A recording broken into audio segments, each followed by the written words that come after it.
Hi all welcome back to our channel Orange Nest. అందరూ ఎలా ఉన్నారు? మేము చాలా బాగున్నామండి. Hope you all doing good. Last వీడియోలో మేము ఫస్ట్ రమణ ఆశ్రమంకి వెళ్ళామని చెప్పాం కదా. ఫస్ట్ అయితే రమణ ఆశ్రమం గురించి నాకు తెలిసినది, నేను తెలుసుకున్నది చెప్తాను, వినండి. ఓం నమ శివాయ. అరుణాచలం ఆధ్యాత్మిక శక్తితో నిండి ఉన్న ఒక పవిత్ర స్థలం. అదే పాదంలో ఉన్న ప్రశాంత ఆశ్రమమే రమణ మహర్షి ఆశ్రమం. ఈ ఆశ్రమం రమణ మహర్షి జీవితం, ఆయన బోధనలకు ప్రతీకగా నిలుస్తుంది. ప్రపంచ నలుమూలల నుండి వచ్చే భక్తులకి ఒక ప్రశాంత నిలయం రమణ మహర్షి ఆశ్రమం. రమణ మహర్షి గారు 1879లో జన్మించారు. ఆయన చిన్న వయసులోనే నేను ఎవరు అనే ప్రశ్నపై లోతుగా ఆత్మవంచన చేసి జ్ఞానోదయం పొందిన మహానుభావుడు. మొదట్లో ఆయన కొండపై ఉన్న గృహలో ఉండేవారు. 1922లో ఆయన తల్లి అలగమాల్ మరణించిన తర్వాత ఆమె సమాధి వద్ద ఈ ఆశ్రమం నిర్మించబడింది.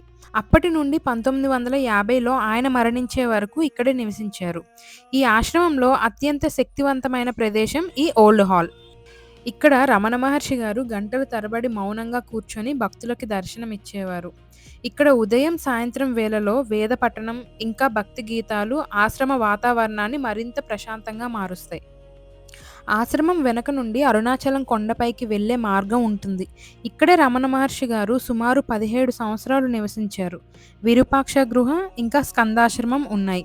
ఇక్కడికి వెళ్ళే దారిలో కనిపించే ప్రకృతి ప్రశాంతంగా ఉంటుంది. ఈ ఆశ్రమంలో స్టే కూడా చేయొచ్చు, కానీ దానికి 1 or 2 మంత్స్ ముందే బుక్ చేసుకోవాలి. రోజువారీ జీవిత ఒత్తిడి నుంచి కాసేపు అయినా స్ట్రెస్ ఫ్రీ అవ్వాలి అనుకుంటే ఈ ఆశ్రమం ఒక మంచి ప్రదేశం. ఇది కేవలం ఒక ఆశ్రమం కాదు, మనసును లోపలికి చూసుకునే ఒక జీవన మార్గం. ఈ ప్రశాంత అనుభూతి మీరు కూడా పొందాలనుకుంటే ఒక్కసారి రమణాశ్రమాన్ని సందర్శించండి. Hope you all like the video. Thank you. Ramana Maharshi ఆశ్రమం టైమింగ్స్ ఎర్లీ మార్నింగ్ 5:30 నుంచి 11 AM వరకు ఉంటుందండి.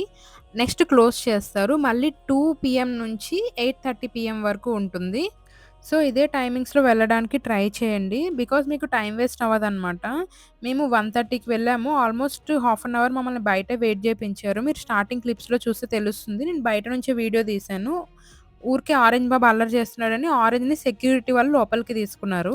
అండ్ రమణ మహర్షి ఆశ్రమం ఈవినింగ్ టైమ్స్ బావుంటుందండి. వేద పఠనం జరుగుతుంది. లోపల వీడియోస్, ఫోటోస్ తీయడం రిస్ట్రిక్టెడ్ అండి. దట్స్ వై నేను ఏ ఫోటోస్ గాని ఏం తీయలేదు. వీడియో కూడా దూరం నుంచి తీశాను. జస్ట్ వీడియో చేసి మీకు చూపిద్దామని చెప్పి. నెక్స్ట్ మేము రమణ మహర్షి ఆశ్రమం నుంచి స్కందాశ్రమం అలాగే విరూపాక్ష గృహ వెళ్ళాము. నెక్స్ట్ రాబోయే వీడియోస్‌లో నేను చూపిస్తాను ప్రతీదీ. వీడియోని లైక్ చేయండి, షేర్ చేయండి, అలాగే సబ్స్క్రైబ్ చేయండి. Thank you all. బాయ్.